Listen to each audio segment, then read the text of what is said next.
Welcome back to Face the Nation. We return to our conversation with National Security Council spokesman John Kirby.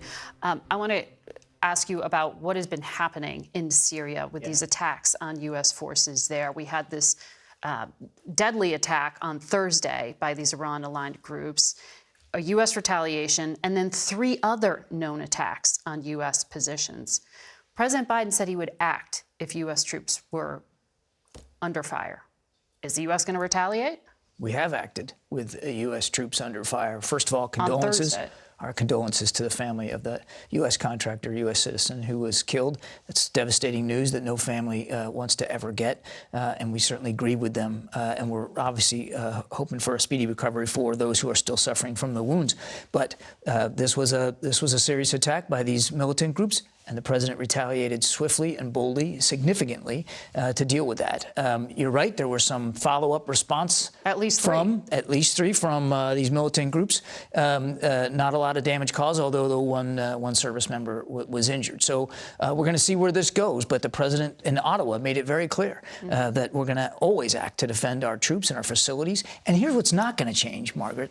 The mission in ISIS is not going to change. We have under 1,000 troops in Syria that are going after that network, which is, while greatly diminished, still viable and still critical. So we're going to stay at that task. The president is committed to keeping those 900 or so troops in Syria. Right. Absolutely. The head of Central Command testified earlier in the week there have been 78 attacks by Iran-backed groups against Americans since 2021. That was before these recent strikes.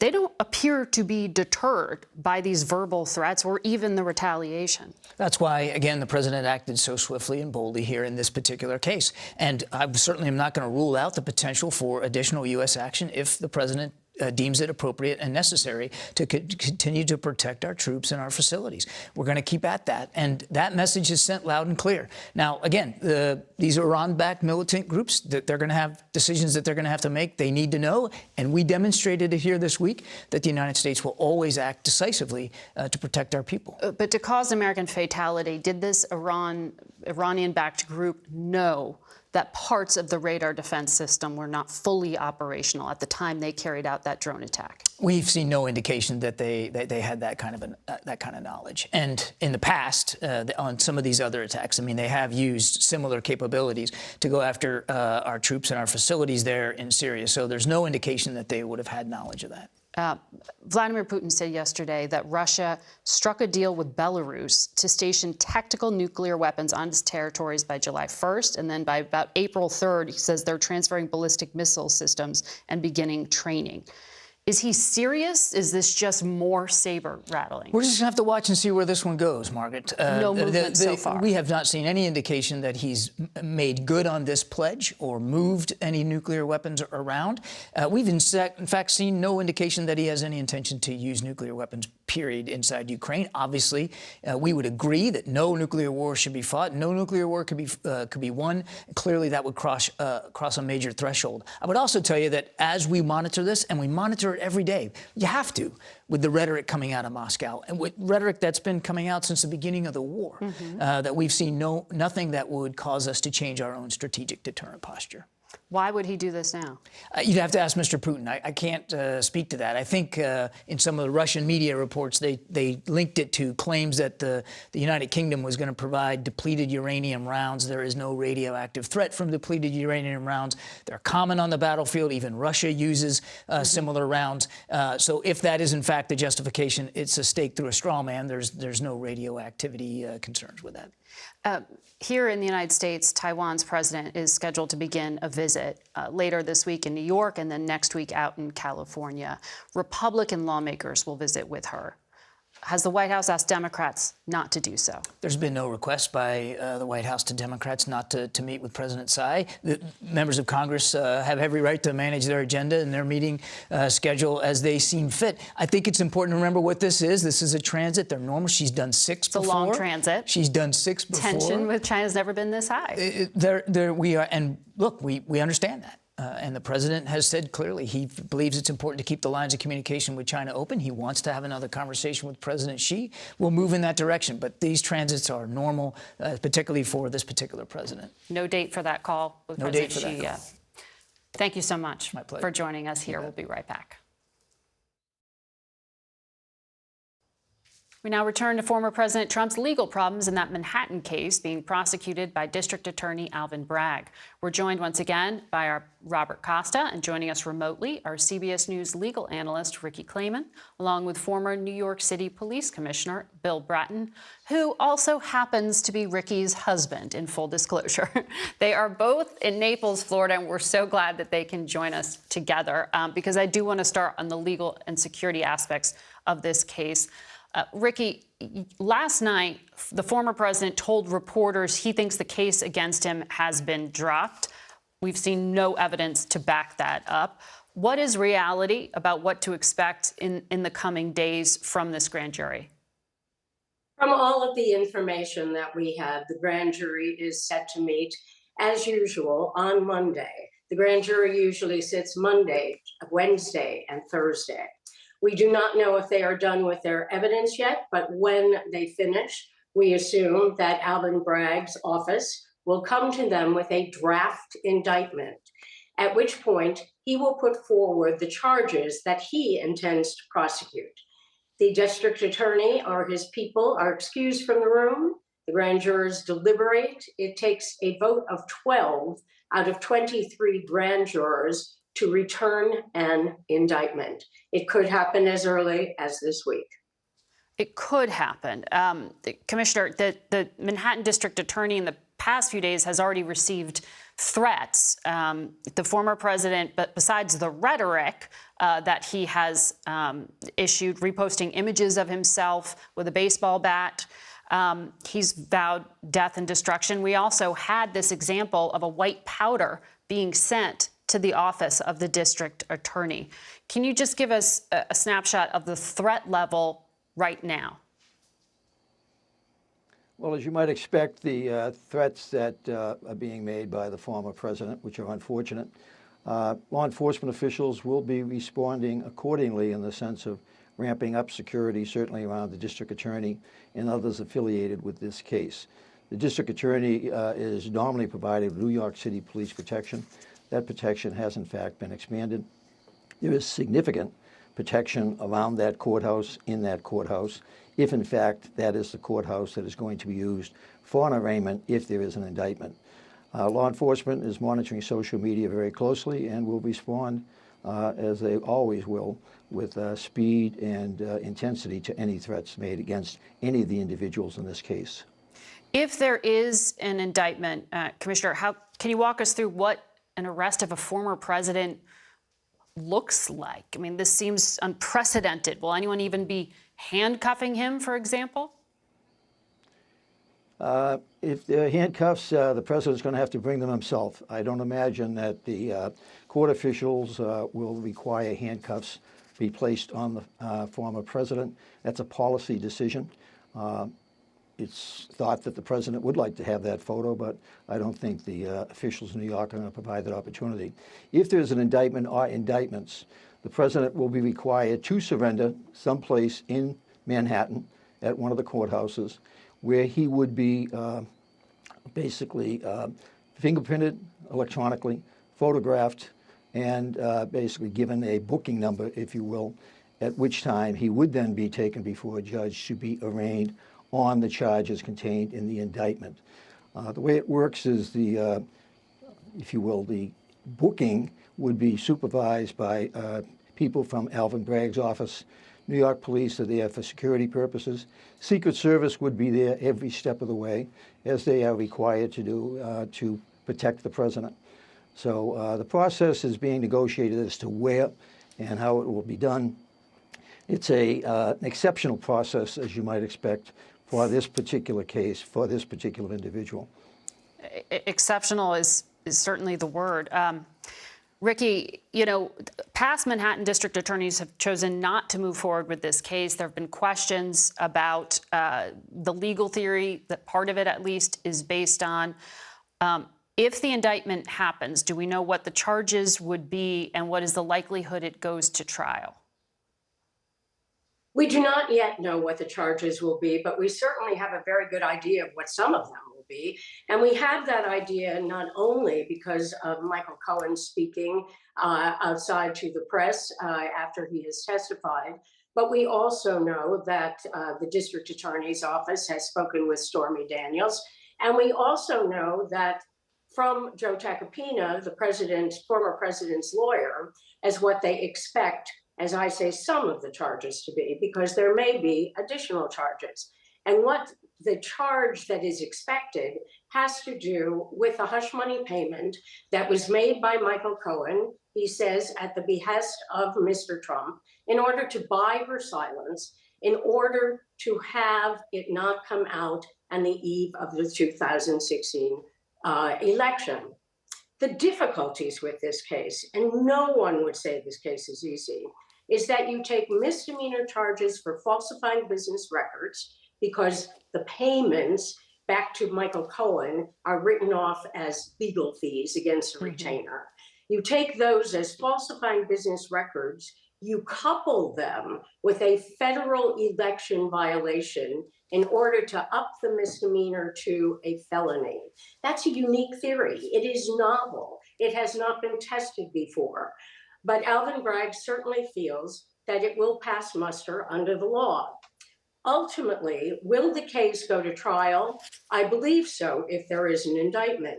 Will the case be won? Well, a jury in Manhattan may want to convict Donald Trump on the evidence presented. The question may be for a judge as to whether or not the facts constitute a crime under the laws of New York. Keep in mind one other thing, Margaret. This may not be the only charge. There may be tax evasion charges. There may be other kinds of charges that have been looked at by Mr. Bragg's predecessor, which had to do with inflation and deflation of property values that are currently being looked at in a civil case by the New York Attorney General. So we don't ultimately know what the final charges will be if there is an indictment. Commissioner Bratton, the district attorney, Alvin Bragg, is a Democrat. Mr. Trump has really taken aim at that fact and his record on crime. What should people at home know about Bragg? Is he an effective district attorney? Bragg has been controversial since his election relative to the issues of crime in New York City, particularly in Manhattan, his jurisdiction. Crime has gone up recently. Shootings and murders are down, but overall crime is continuing to go up. So his effectiveness, his progressive policies have been very much under debate in terms of people in New York City. I'm somebody who's criticized very frequently his actions or inactions relative to that crime situation. But we need to take that and separate it from this current situation, this current case. They are two separate issues entirely. All right, Commissioner and Ricky, thank you for your analysis. I want to ask Bob Costa, who's here in studio with me, about the reporting you have gathered on this case. Is it all about Michael Cohen? It is not all about Michael Cohen. After being outside the Manhattan criminal court all week, it's clear, based on our conversations with sources, that the district attorney has documents in his possession that would be central to any case he eventually decides to mount, should it move in that direction. That it's not just about Michael Cohen's testimony. So often we hear about this case, and we hear Michael Cohen's testimony would be the keystone for any sort of prosecution. It would certainly be critical, but not the only component. Do we have any details about what might be in those records? To build on Ricky's point, we are hearing there are business records, emails, financial records that the district attorney has compiled, that this is not just about bringing in Michael Cohen and Bob Costello, though we do wonder at this point, who else is going to come in this week potentially? We spoke to Bob Costello, the final witness potentially last night, and he told CBS News he does not expect to be called this week. All right, Bob Costa. We'll continue to follow this story, and we'll be right back. We go now to the president of the Federal Reserve Bank of Minneapolis, Neil Kashkari, who joins us this morning from Minnesota. Good morning to you. Good morning, Margaret. How stable is the U.S. banking system right now from your perspective? And are you confident that the risk level we saw out in California and in New York with these failed banks doesn't exist elsewhere in the country? The banking system is resilient and it's sound. The banking system has a strong capital position and a lot of liquidity, and has the full support of the Federal Reserve and other regulators standing behind it. Now, I'm not saying that all of the stresses are behind us. I expect this process will take some time, but fundamentally, the banking system is sound. This process, what do you mean by that?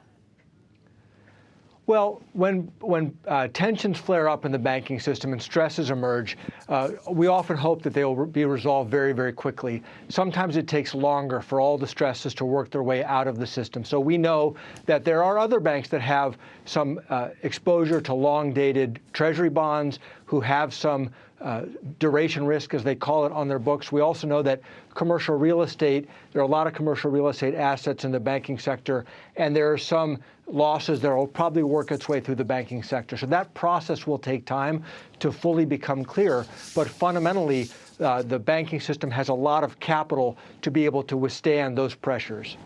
And you mentioned commercial real estate because so many of these mid-sized banks are lenders in that space. So that could impact construction. In other words, this could have a real impact on the economy. Does it tip us towards recession? Well, it definitely brings us closer. Right now, what's unclear for us is how much of these banking stresses are leading to a widespread credit crunch. And then that credit crunch, you're right, just as you said, would then slow down the economy. This is something we are monitoring very, very closely. Now, on one hand, such strains could then bring down inflation, so we have to do less work with the federal funds rate to bring the economy into balance. But right now it's unclear how much of an imprint these banking stresses are going to have on the economy, but it's something to watch very carefully, and that's what we're focused on. And Chairman Powell said as much this past week at the Federal Reserve that tightening in credit might be doing your work for you in terms of slowing down the economy. Does that mean it would make Neil Kashkari hit the brake on rate hikes at your next meeting? Well, we have to see. You know, right now the stresses are only a couple weeks old. There are some concerning signs. The positive sign is deposit outflows seem to have slowed down. Some confidence is being restored among smaller and regional banks. At the same time, we've seen the capital markets have largely been closed for the past 2 weeks. Yeah. If those capital markets remain closed because borrowers and lenders remain nervous, then that would tell me, okay, this is probably going to have a bigger imprint on the economy. So it's too soon to make any forecasts about the next interest rate meeting that we have, the next FOMC meeting, but these are the factors that I'm going to be most focused on. You know, when it comes to confidence among Americans in the system right now, CBS News just recently did a poll, and only 15% of people polled by us said they had a lot of confidence in the Federal Reserve's ability to manage these bank issues. Why should the public trust the Fed now when this risk to banks was missed out in San Francisco, in New York, and when the Fed was late to the game on catching up with inflation? You know, the COVID pandemic has thrown some curveballs at us that none of us have experienced in any of our lifetimes. And it has taken us time to catch up and figure out exactly where the economy is headed. The interest rate risk that brought down Silicon Valley Bank is something that we've all been very focused on. We've been communicating it to banks all across the country for the last couple of years that interest rates are going up. And most banks have done a much better job of managing their risks in advance of those interest rates going up. And so there's still uncertainty in the economy. There are still stresses. Mm-hmm. You have a group of people at the Federal Reserve who are totally committed to our mandates, committed to achieving the public service responsibilities that we have, and we are going to continue to let the data and the evidence guide us. And that is the best reassurance that I can give, is that a group of people are nonpartisan, focused on doing their very best on behalf of the American economy and American households. Well, we're about to see the first hearing on Capitol Hill this week about what just happened. But there were flashing warning signs out there at SVB Bank, the Silicon Valley Bank, in the months leading up to its failure. On this program just earlier today, Senator Warner of Virginia, who's on the banking committee, said the regulators missed basic banking 101, the interest rate mismatch. How could that risk have been so missed by the regulators at the Federal Reserve in Washington and in San Francisco? Well, I don't know any specifics about the SVB case because they're not regulated by the Minneapolis Fed, and I know Vice Chair Barr is conducting a rigorous review to understand exactly what happened. It has been publicly reported that the Federal Reserve did take action specific to SVB to get them to address these exposures. I don't know more than that, and I'm looking forward to Michael Barr's review and his findings, which we're all going to take very seriously. I can tell you at the Minneapolis Fed, we have conversations with our bank supervisors and then with the banks about these risks all the time. It doesn't mean that we're not going to make mistakes, doesn't mean that we are perfect, but I know across the Federal Reserve that bank supervisors have been focused on these very exposures since before the interest rate increases even began last year. Well, just on this program last week, Senator Warren says she doesn't have confidence in Mary Daly, the San Francisco Fed president. Do you? I do. I know Mary Daly exceptionally well. I've worked closely with her for the last several years. She's an outstanding public servant, committed to helping all of us fulfill our mission for the public. Nonetheless, we have to look at the findings that Vice Chair Barr comes out with, take those findings very seriously, and potentially make changes based on those findings. But I know that Mary Daly and all of my colleagues at the Federal Reserve are doing our very best. So you have experience in banking crises from your work back with TARP, the rescue program in 2008. I wonder what you think now. Do you think there needs to be more regulation? Should deposit insurance on accounts above $250,000 be raised? And should those rollbacks from 2018 be reinstated in terms of regulation of mid-sized banks? Well, we have fundamental issues, regulatory issues facing our banking system. I have argued for years that the biggest banks in the world are still too big to fail. This question is now beyond doubt. Right. The reason that deposits are flowing to the big banks, the reason that Credit Suisse was bailed out by the Swiss government is because banks have this premium position, and it's unfair. It's an unfair playing field that puts enormous pressure on regional banks and community banks, and that needs to be addressed. We need regional banks in America. We need community banks in America. So once we get through this stress period, we have to come up with a regulatory system that both ensures the soundness of our banking system, but is also fair and even so that community banks and regional banks can thrive. We do not have that today. Neil Kashkari, I look forward to talking to you again about this. We're going to have to leave it there, and we'll be back in a moment. That's it for us today. Thank you all for watching. Until next week, for Face the Nation, I'm Margaret Brennan.